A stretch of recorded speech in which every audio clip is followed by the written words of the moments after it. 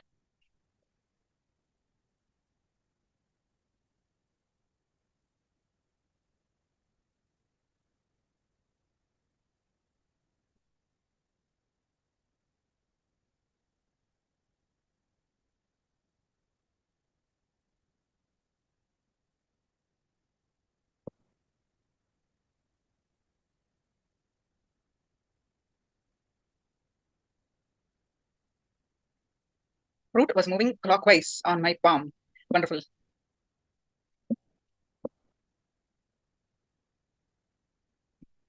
How about others? Fell off towards the left direction of my palm. Okay, Eugene.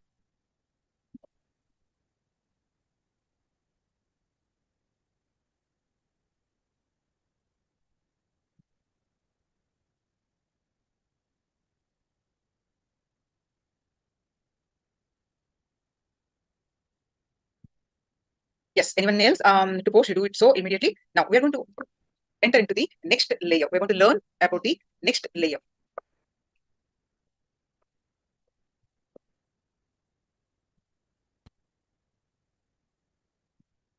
Which is mental body.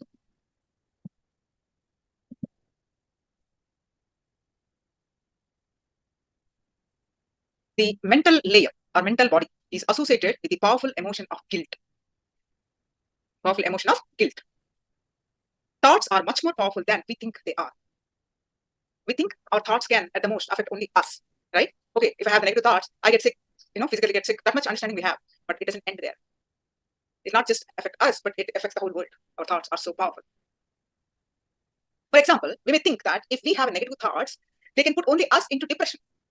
Or when we're happy, we feel a positive outlook in our thinking for some time. But we don't understand an important thing.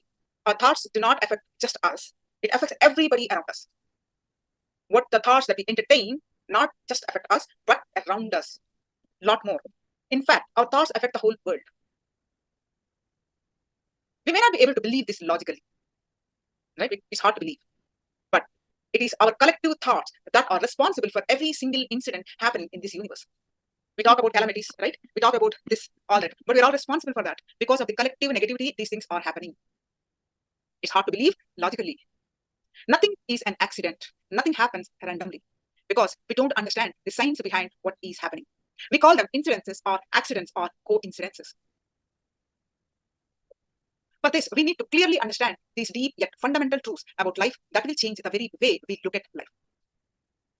Let's understand these fundamental truths about life that will change the very way we look at life. First thing, all our minds are not individual, separate pieces of the universe. They're all one and the same. All our minds are interlinked. Not only interlinked, they directly affect each other. This is what I call collective consciousness. Your thoughts are as infectious as your cold. People may escape from your cold. It is not so infectious, but your thoughts are so infectious, much more than your cold is. If you catch a cold from someone, you might suffer physically for a few days and then get over it. But when you catch thoughts from people, not only do you suffer mentally, but the suffering is also forever. Similarly, anything that you think affects the people staying around you, it affects not only those who are staying closely around you, but everyone living on the planet Earth. Your intellect might resist, saying, how can this be true? But the truth is, all of us are not different beings or different minds. We are all totally interlinked, closely networked. Any of my thoughts can transform you. Any of your thoughts can touch me. We are not separate individuals. We are not an island. There is only one whole thing, collective consciousness. The second, that's the first truth. How many of you understood? Can I have a thumbs up? All right. The second, that's the first truth. is that you are connected not only at the mental level, but even at the deeper conscious levels. We understood from the first truth that we are all connected in the mental level. Once negative thoughts affects the whole world, if I add to the collective consciousness, that we understand. Now, it is much more, second truth is much more deeper. What is that? We are not only connected at the mental level, but even at the deeper conscious levels. The deeper you go, the deeper you are connected, we are all actually connected. In the levels of the all 7 energy bodies, we are all connected. Now, in the physical layer, you, God, I can be represented at 3 different points. In the physical level, I look separate, you look separate, God is separate, Guru is separate, right? That's what we are seeing in the physical level. Individual beings, we are seeing different physical bodies, we are seeing quite far from each other. Say 120 degrees away from one another. In the physical layer, the distance is so much. That's right. If you come down a little to the pranic layer, second layer, the distance is reduced. The 3 points come a little closer. If you come down deeper to the mental layer, the distance between you and I is further reduced. And so in the distance is the distance between you, God, and I. When you travel deeper and deeper and finally reach the nirvanic layer, these 3 entities merge into one. Physical layer, they're all different entities, the distance is too much. But when you come deeper inside to pranic layer, mental layer, and next layer, finally at the nirvanic layer, they all merge into one. Please be very clear that at the deep end of all these layers, that is in the nirvanic layer, God, you, and I are one. There is no distance between us. Let us go a little deeper into this truth. We all seem like different entities at the physical level. But what happens when you love someone intimately? His or her love and suffering affects us. It comes and goes out of your being. This is because at a deeper level, there is no individual entity and each one of us is a part of the collective consciousness. Of course, you do not want the suffering. However, you cannot escape from the suffering. Have you noticed that whether it is physical pain or mental suffering or spiritual bondage, you get it again and again? This is because you are not aware that you are part of the collective consciousness. Once you become aware and realize that you are a part of the collective consciousness, that you don't have an individual identity, you realize that you do not have a separate ego. All of us think that we own our intellectual identity. However, the simple truth is, in existence, no such thing as a separate individual identity exists. Once we know this truth, we go beyond pain and suffering, depression and disease. Understand clearly that as long as we have this concept of individual identity, whether physically or mentally or at the being level, we will be continuously suffering. The moment we start thinking that we are an individual body that is separate from existence, our whole body becomes our enemy. You are a part and everything is the whole. If you fall in tune with the whole behaves as your friend. The moment you start thinking, discriminating, or behaving with the whole in opposition, it starts acting like an enemy. Remember, the whole is not here to kill you or destroy you. The whole, the universe, is a hologram of which we are part of. How many of you do not know hologram? I hope all of you know, isn't it? What does it mean? See, every single part of the hologram, even if split, reflect the totality of that hologram. We do reflect the totality of the whole that is the universe. See, in a canvas, if you see cinema posters in India, we do have a cutouts of cinema posters, right? Like how they put up huge pictures is, they print like one part, like they print different parts, right? And they come and paste it to make a big huge poster. Like if you take one part of it, it's a part of one hand or one face or certain part of the body only, certain part of the scenery only. It is, but in the hologram, if you take one piece, the whole picture is in the piece. Any part you take it. You understand the difference, right? So similarly, we are microcosm of the whole universe, the macrocosm. Getting it? Can I have a thumbs up? We are like a small hologram, microcosm. We reflect the whole universe in a miniature way. The other day, I read an interesting interview of this man who survived his jump into the Niagara Falls. This being an unusual event and a very daring one, there were many journalists questioning him. If you have been to the Niagara Falls, you would know the depth of the fact that someone survived jumping down the Niagara Falls. I can't imagine someone surviving the Niagara Falls. When asked how he managed this unimaginable feat, the man replied beautifully, "When I jump, I become part of the Niagara Falls." Oneness. I felt like I was part of it. I never felt that I was different from those falls. When we are in tune with the collective consciousness, when we become a part of the collective consciousness, nature is with us. Nature is our friend, and nature protects us. Nature will not harm us. When we start thinking that we are different from nature, that we are an individual consciousness, we will always experience nature as our enemy. Let us be clear that as long as we are in tune with the collective consciousness, we experience nature as that which protects us.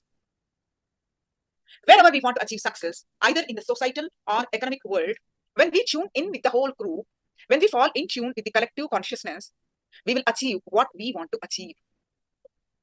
As long as we feel that we are the separate individuals, as long as we want to keep our identity distinct and wish to have an idea that we are somebody, be very clear, we will be resisted and we will be resisting. The moment we start resisting, we make hell out of it. Whether at home, office, workplace, or industry, this is bound to happen. However, if we disappear into the collective consciousness, we will be protected and taken care of again and again. We will attain complete success, not only socially and economically, but we will also experience it. It would be a feeling of fulfillment which is inexplicable. A small story. A man was suddenly informed that his wife has fallen into the river. He immediately jumps into the river and starts swimming against the current. Everybody is surprised and asks him, "Hey, why are you swimming against the current?" He replies, "You guys don't know my wife. Even if she falls into the river, she would only swim against the current." As long as we resist the current, whether it is our workplace, our house, our company, or any other place for that matter, as long as we do not disappear into the collective consciousness, we will be continuously creating hell for ourselves and for others. Tao, an ancient Chinese philosophy, contains the same teaching. Tao is all about flow. It is about flowing with the nature. Water is the greatest illustration of such a natural flow. Water simply flows with the landline around obstacles smoothly and energetically. Tao talks about the reeds in the water and that bend with the flow and strengthen up with the flow reduces. This can only happen when we do not imagine ourselves to be different from our environment. Even in the physical layer, if you think we are something separate, be very clear, we will be inviting diseases. Another point is that in the mental layer, if we think we are separate individuals, we will be sowing seeds of violence again and again in our system. Seeds of violence are created whenever we feel we are an individual, unconnected and unrelated to others. We turn selfish, dogmatic, and violent. We turn into virtual terrorists. With individual consciousness, we desert. We cut things into pieces. Understand that such logic always breaks things apart. However, with collective consciousness, we unify everything around us with us. At the soul level, if we think we are separate individuals, spiritually, we cannot even take the first step. There is no possibility of any spiritual growth. First of all, remember that at the physical level, we are not independent individuals. Our body and the mind, our body and the body of sun and the moon are pre-connected. Any small change in the body of the sun can make changes in our body. Any small change in our body can change the body of the moon and vice versa. Some of us may have noticed that the phases of the moon affect the state of our mind. How many of you noticed that? All of you know this, right? We may not be able to logically relate these changes, but they are true. In the mental layer also, we are not alone. At every given point in our life, in time, any thought rising from anyone's head comes and touches us, and any thought created in our mind goes and touches someone else. This is going on continuously. Be clear that any thought sown by someone else can touch us and affects us. Thoughts are ripples, like ripples created on the water surface of a lake. If we are creating a strong wave, we will be creating an impression with our thought. We will be leading and inspiring others with our thoughts. However, if our thoughts are not solid enough, waves created by others will impress us. Either we live as leaders or as followers. There is no in between. The mind might think, I will not be a leader as I cannot do that much. I will not be followed either, so I shall maintain my own stand. This is simply impractical. There is no such thing as my own stand. Either we lead or we follow. At the mental level also, if you continuously think that you are a separate individual, you will be resisted again and again. The moment you understand that you are part of the collective consciousness, you will not be resisted. Instead, you will be welcomed and accepted. So I would request all of you to the cognitions that you learned so far, post it, internalize it, and post your understandings in the chat. Remember, the more you internalize and share it, the more the information, the knowledge sink into you. Listening is one. You learn only 25%. Manana, the internalization, you will learn the next level of understanding. So please internalize and post whatever cognitions you learn, because this session is a long session. Multiple levels you will be going. So it is a much deeper topic. So please internalize again before we move on to the next understanding. Please write down the cognition that you so far you understand.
If we decide to retain our ego, step away from the whole, we are creating enemies for ourselves.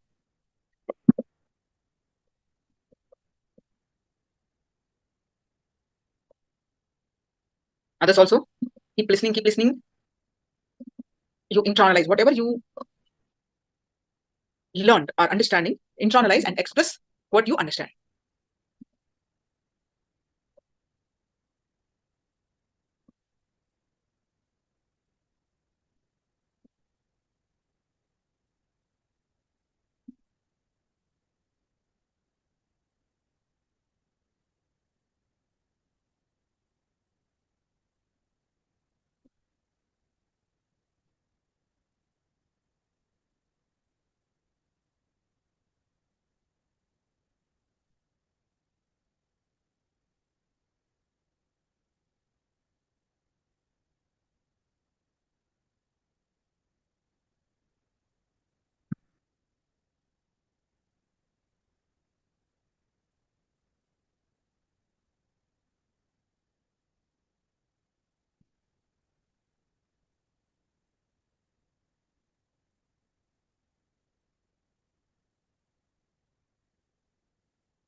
Pallavi, we constantly create either shafts of pain or joy, but we fail to understand the shaft was never there in the first place. It's imaginary shaft due to selective memory.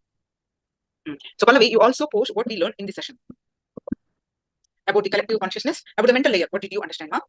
So far?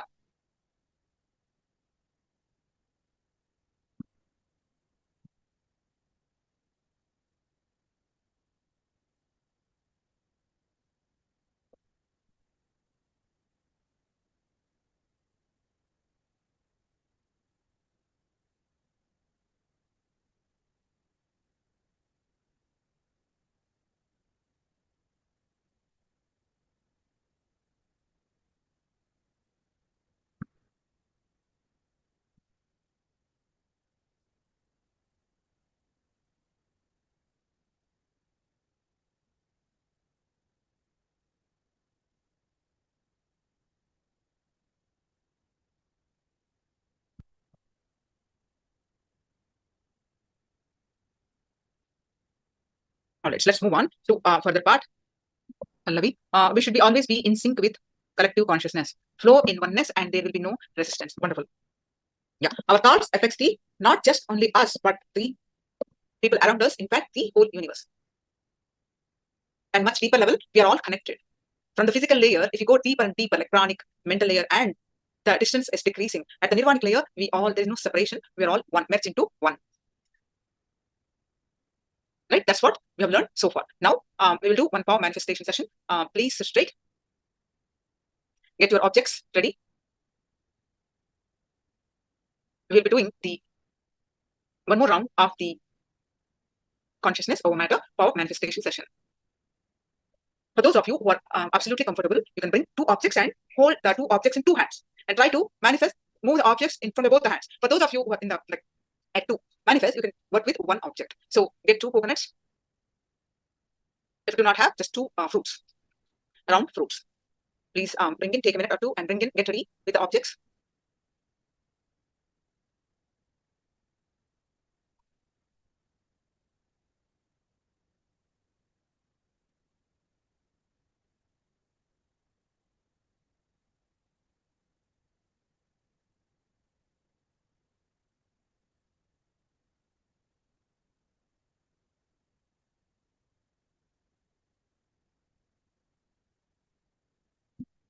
Please bring in your objects to manifest the power of consciousness over matter.